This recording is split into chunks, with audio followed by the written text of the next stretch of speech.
All right, people. Last week, I made this video where I showed you how some Dutch people were protesting against unleashing hundreds of illegal refugees in a tiny Dutch town called Loosdrecht. So the Dutch people did the right thing. They came out, just ordinary, civilized Dutch women. They're actually women. Isn't that amazing? We keep hearing that there are a lot of liberal women who welcome these refugees, but no, I think most women who are smart or educated, they know what's going to happen when you unleash hundreds of horny men from misogynistic, primitive cultures. So women protested, some other people protested, and then the Dutch government did this. They started beating up their own people. Look at them.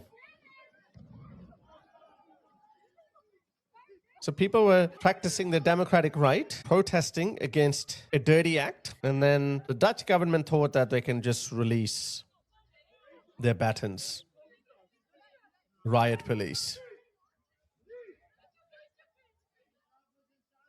I said in my last video, I accidentally said Danish police. Obviously, it's not Danish police. That I misspoke. I knew it was the Dutch police.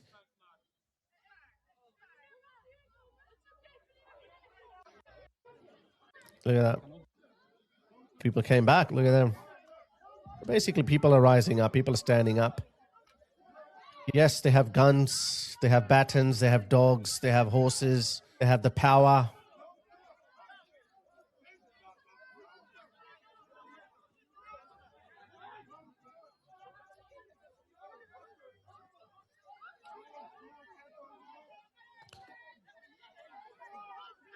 So some of this was covered by the mainstream media. So in the wake of those riots and those protests, Loosdrecht reduces capacity of refugee shelter after riots.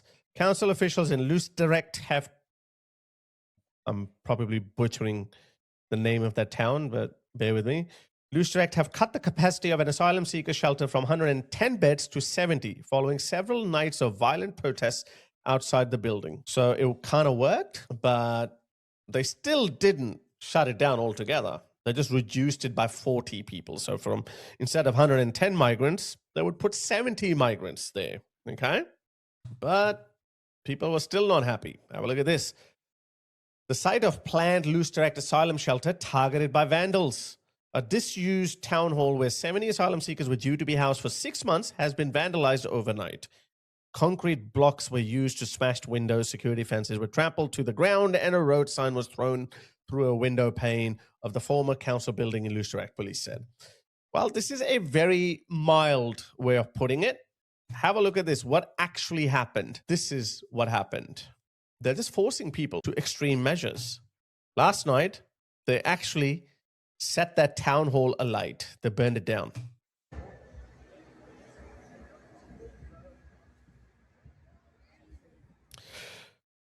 Look at that. Look at the deterioration of this extremely prosperous, high-trust society. Look at that. How quickly they are ruining their countries. All for what? Because some politician in Brussels made a policy that, oh, we can't turn them back. We can't do anything about it. Sorry, we have their human rights. We have ECHR. Even Geert Wilders. I got disillusioned by him. He got the majority vote in 2023 elections, and he couldn't form a majority government, so he had to form an alliance, and even that failed. And then new elections were called in 2025, and he didn't even come second in the latest election. So he's not even in government anymore. That's what's happening, guys. And why are people becoming so anti-migrant? Just go to my playlist called Migrants. You'll find out. Have a look at this. This video just came out a couple of weeks ago. I can't play you the whole video. I'll include the link in the description. Look at this. A usual suspect hits a homeless Dutch man who was sleeping with a concrete slab. Look at this. Look at that poor guy. He's just sleeping there. He did nothing. And look at this usual suspect. And he just slams that on his head. I don't know what happened to him, whether he lived or died. I don't know. Look at some of these stats. The Danish Prime Minister simply said it as it is. She said, they, our daughters. So they have to go, and we don't have to wait for the necessary amendments in the ECHR. Look at this. Look at this. These are some new stats that have come out. The source is United Nations Office on Drugs and Crime, UNODC. Look at this. Sweden, the UK, and Poland. Where's Poland there? Oh, that's where Poland is. Look at the number of rapes. It's almost steady since 2010. In fact, it's actually dropped. Why? Because they have kept their society homogeneous. Same people with shared identity, shared values, common history. And this is an evolution of their society. Rapes have gone down.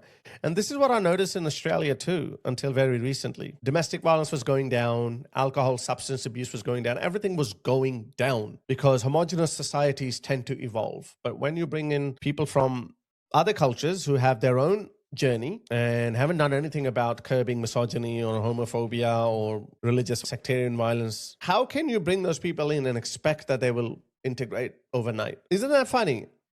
That smart traveler or the government body that gives you advice on whether you should travel to a certain country or not. All of these countries, Afghanistan, Syria, Libya, Pakistan, Bangladesh, all of these countries, our government's own travel advisory groups say, take caution, don't go there. But then they'll bring those people in from those same countries. How does that make sense? I mean, the government knows and it tells us not to go to those countries because your life could be endangered. But then at the same time, the government brings in those people and releases them in our society. How does that make sense? And look at this other stat just recently came out. Have a look at this. Net fiscal position by ethnic group in the UK, 2023 to 2024. So only the white ethnic group actually pays more than it uses. So they're actively contributing to the UK's exchequer. But where is it going? Asian families, on average, the UK government spends £4,135 per household. Yeah, we need nurses, we need cleaners, we need Uber drivers, we need Deliveroo food drivers, because if migrants go, then our countries will somehow collapse overnight. Look at this. Look at the net fiscal loss per ethnic group. So the UK government spends £4,135 per one Asian family. Blacks, the damage goes up to 4,500. Other, 5,000. Mixed, 5,500. So white people are basically subsidizing all of this. And you wonder why all of our Western countries are getting buried under debt, because even that is not enough. Look at this. It's only paying 1,400. Math ain't mathing. What is this? How can anyone make any sense out of this? Who are these people? Who are these politicians constantly doing this? So I'm trying to build a community of people who want to preserve Western civilization, Western values, Western supremacists. I'm a Western supremacist, okay? Call me whatever you want. I am a Western supremacist, and Western civilization needs to be preserved. And I'm trying to build a community of people who can get in touch with each other. So try to join my Telegram group that I've created. We can build a community of up to 200,000 people, and you can stay anonymous, but you can start conversing with like-minded people. So join my Telegram group called Global Western Alliance.